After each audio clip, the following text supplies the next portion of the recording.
Doctor Sameer Sharma का जयपुर तबादला हुआ है। बहुत लंबे समय से जोधपुर को इंतजार था ऐसी शख्सियत का जो जोधपुर का काया पलट कर दे। समीर जी, आपसे एक ही बात पूछना चाहूंगा, जो आपने कार्य शुरू किए हैं वो कौन से कार्य हैं जो आप शुरू कर जा रहे हैं और अपनी मशाल दूसरों को पकड़ा के जाएंगे, और कौन से कार्य हैं जो आप नहीं कर पाए, जो आपके लाइन में थे कि ये कार्य मुझे करने हैं? नमस्कार। देखिए, पहले तो मैं आपको बहुत क्लियर करना चाहूँगा कि जो स्थानांतरण है वो अधिकारियों के लिए एक सामान्य प्रक्रिया है और ये हर वर्ष इस तरह का होता है और ये राज्य सरकार तय करती है कि किस अधिकारी को कहाँ पे बेस्ट यूज़ करना है व्यापक जनहित में। तो उसी के तहत ये स्थानांतरण हुआ है। तो उसमें खुशी या गम हमें नहीं देखना चाहिए, इसको एक सामान्य प्रक्रिया के रूप में देखना चाहिए। और मैं तो बहुत सौभाग्यशाली हूँ कि मुझे यहाँ पे जोधपुर में काम करने का अवसर मिला, सूर्य नगरी में। और यहाँ जो 6 जिले हैं वहाँ के जिला कलेक्टर्स, एसपी थे, जो सारे अधिकारीगण थे, उन्होंने कोशिश की, हमारे सब की टीम ने मिलकर कोशिश की कि हम सुशासन दे सकें, संवेदनशील, जवाबदेह और पारदर्शी प्रशासन जो माननीय मुख्यमंत्री महोदय की मंशा है उसके अनुरूप हम कार्य कर सकें। प्रत्येक व्यक्ति, जो पूरे अगर संभाग की जनसंख्या देखें तो करीब 90 लाख 1 करोड़ लोग इस पूरे संभाग में रहते हैं, प्रत्येक व्यक्ति तक राज्य सरकार की योजनाओं का लाभ पहुंच सके, जो उनके कार्यक्रम है वहां तक पहुंच सके। पंक्ति के अंतिम छोर पर जो व्यक्ति खड़ा है उस तक योजना का लाभ पहुंच सके, ये हमारी कोशिश रही। और उसमें हमने दो प्रयास किए। पहला तो ये कि सभी अधिकारी और कर्मचारी समय पे अपने कार्यस्थल पे जाए, समय पे हॉस्पिटल जाए, समय पे स्कूल जाए, जिसका जो काम है वो अपने कार्यस्थल पहुंच कर तत्काल उसको प्रारंभ करें।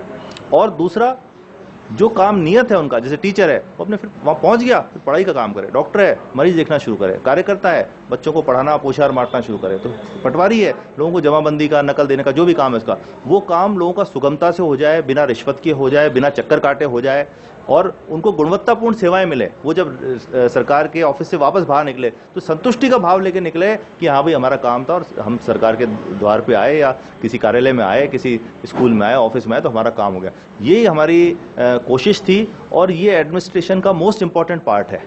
और ये सॉफ्ट कंपोनेंट है जो नजर नहीं आता पर महसूस होता है। महसूस उस व्यक्ति को होता है जो जनता का लाभार्थी है। मेरा ये भी मानना है कि जो अधिकारी हैं या जो सरकार है पूरी, जो कि पूरी एक टीम के साथ बनती है, वो सेवा प्रदाता के रोल में है और जो जनता है वो बेनिफिशियरी है, वो हमारे कस्टमर है, वो हमारे ग्राहक है। तो और हमें जो तनख्वाह मिलती है, वो जो उनका टैक्स का पैसा है, वो जो राजकोष में जमा होता है, उससे पूरी सरकार के सभी लोगों को तनख्वाह मिलती है। तो हमारा ये दायित्व है कि जितनी हमें तनख्वाह मिलती है उतने मूल्य की सेवाएं हमें जन को उपलब्ध करानी चाहिए और यही हमारा प्रयास रहा। और मैं समझता हूँ ये तो आकलन आप करें, पर मेरे को अपने 5 महीने कार्यकाल में बहुत आनंद आया। I try to do my best. मे भी जनरल एडमिनिस्ट्रेशन में हो या जो डिपार्टमेंट की जो प्रोविजन ऑफ सर्विसेज में हो, प्रत्येक विभाग की हमने वीडियो कॉन्फ्रेंस की, लगभग प्रत्येक जिले को हमने विजिट किया, वहाँ पे जिला स्तरीय अधिकारियों की मीटिंग ली, जो दोषी थे उनके खिलाफ कठोर कार्रवाई भी हुई, चाहे वो शराब माफिया हो, चाहे और कोई गलत काम हो, उसमें कठोर कार्रवाई भी हुई।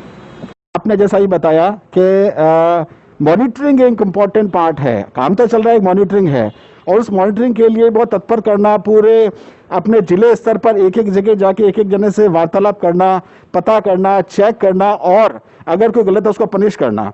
बस मैं आपसे यही जानना चाहूंगा कि आप जो मशाल जलाकर जा रहे हैं वो मशाल कंटिन्यू रहे और सभी स्तर पर काम हो, इसके लिए आपके प्रयास या हमारे प्रयास या जनता के प्रयास क्या हो सकते हैं? देखिए, हमारा राष्ट्रगान जो गुरुदेव रविंद्रनाथ ठाकुर ने लिखा है उसमें बहुत महत्वपूर्ण बात लिखी है, भारत भाग्य विधाता, अर्थात भारत के भाग्य के निर्णायक कौन है।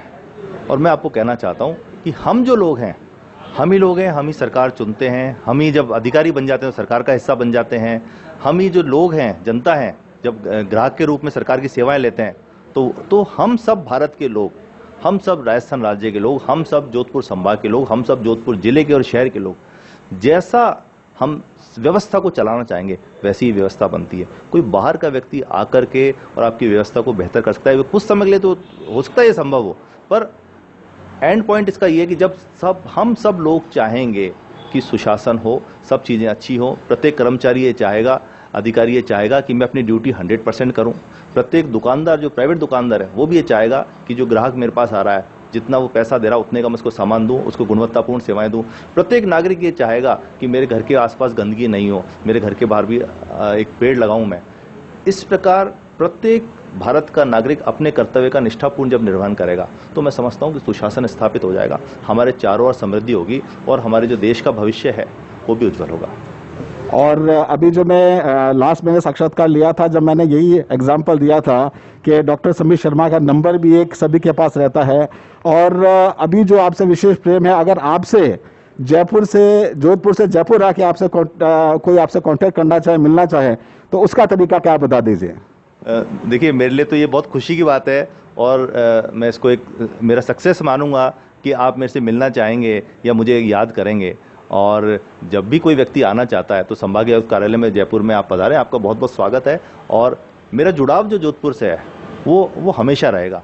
इतने कम समय में यहाँ के लोगों ने जो मुझे सम्मान दिया, स्नेह दिया, प्रेम दिया, सुझाव दिए, आशीर्वाद दिया, मैं उसके लिए आभारी रहूंगा। मैं बाहर से आया था, मैं 15 साल पहले एसडीएम था, तब में और आज के जोधपुर में बहुत बड़ा परिवर्तन आ गया, तो मुझे बारीकियां पता नहीं थी। तो आप ही जैसे लोग थे और जो साधारण व्यक्ति थे, जिनके पास कोई मेरे नंबर थे, व्हाट्सएप थे, ऑफिस आते थे, गोपनीय पत्र देके आते, उन्होंने ही मुझे सारी चीजें बताई कि अपने इसको ऐसा होना चाहिए, इस पार्क में ऐसा होना चाहिए, इस सड़क को इतना चौड़ा होना चाहिए, वहां पे अतिक्रमण हो रहा है, वहां पे अवैध शराब बिक रही है, वहां पे दवाई वाले गड़बड़ी कर रहे हैं, वहां डॉक्टर साहब हॉस्पिटल में जाते हैं, प्राइवेट हॉस्पिटल में जाते हैं। ये जो सारी चीजें हैं ये आप ही लोगों ने मुझे बताई।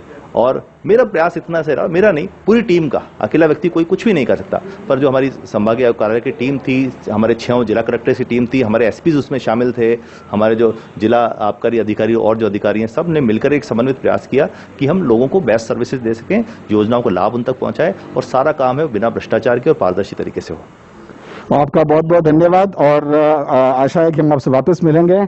और हमारे न्यूज़ चैनल के माध्यम से मैं एक लास्ट एक चीज़ करना चाहूँगा कि आप जोधपुर वासियों को जो छोटा सा संदेश देना चाहें वो आप दे दीजिए। देखिए, मैं तो आपको यही कहूँगा, जो भगवान बुद्ध का संदेश है और जिसका हम अनुसरण करने का भी सभी लोग हमें प्रयास करते हैं और करना चाहिए। जब भगवान बुद्ध का अंतिम समय था तो उनके शिष्य आनंद से पूछा कि मुझे सही धर्म क्या है ये बताइए। तो भगवान बुद्ध ने कहा कि हे आनंद, भूल जाओ धर्म के सिद्धांतों को, बस सिर्फ एक ही चीज याद रखो, be good and do good. अच्छा बनो, अच्छा करो, यही सच्चा धर्म है। तो बहुत बहुत धन्यवाद। हम लोग यही प्रयास करें, हम लोग अपना प्रयास करें, हम खुद अच्छे बने, अपने बच्चों को अच्छा बनाएं, हमारे आसपास में अच्छा ही फैलाएं। विकास का जो काम है, सकारात्मक सोच है, एक दूसरे को मदद करने का जो काम है, हम सब लोग जब आगे बढ़ के काम करेंगे तो सूरत बदलते ज्यादा समय